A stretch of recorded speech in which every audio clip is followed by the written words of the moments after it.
آپ تو صبح شام ایک ہی فکر تھی کہ ہر بندہ کلمہ پڑھ کے مسلمان ہو. اللہ اکبر. اس کے لیے آپ نے دعائیں بھی کی. تو ہم نبی کے امتی ہیں, ہمیں بھی دعائیں کرنی چاہیے, اپنے محلے کے لوگوں کے لیے, اپنے دوستوں کے لیے, دکاندار ہمسایوں کے لیے, جن سے روز لین دین کرتے ہو, کاروبار کرتے ہو, ان کے لیے رات کو اللہ سے دعا کیا کرو, دن کو ان کو تبلیغ کیا کرو.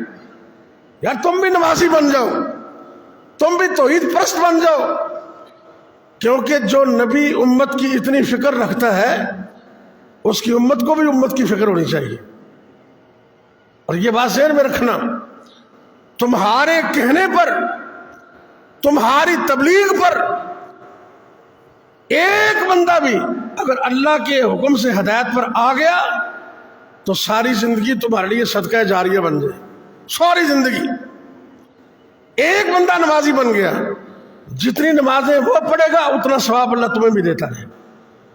تو آج سے یہ ذہن میں رکھیں, اگر چاہتے ہو نا گھروں میں برکت ہو, کاروبار بڑھ جائے اور بیماریاں ختم ہو جائیں تو تبلیغ کے سلسلے کو مضبوط کر دو.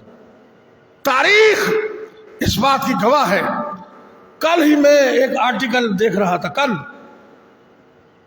کہ تاریخ اسلامیہ کے اندر ایک وبا آئی جس کو طاعون کہتے ہیں. تو اس وقت کے بادشاہ نے یہ آرڈر جاری کر دیا کہ پوری امت اور سب لوگ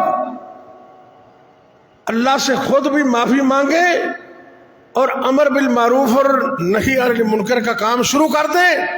لوگوں کو نیکی کا حکم دو اور برائی سے روکو. چند دنوں کے بعد میرے رب نے وبا کو ختم کر دی.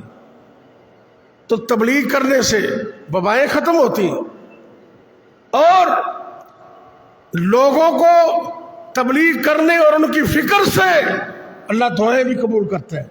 وگرنہ اللہ فرماتے ہیں تم جتنے مرضی تہجد گزار بن جاؤ, جتنے مرضی نیک بن جاؤ, اگر تم تبلیغ نہیں کرو گے نا, لوگوں کی فکر نہیں کرو گے, تو تم اللہ سے مانگو گے ہاتھ اٹھا اٹھا کے, اللہ تمہاری دعائیں قبول نہیں کرے گا.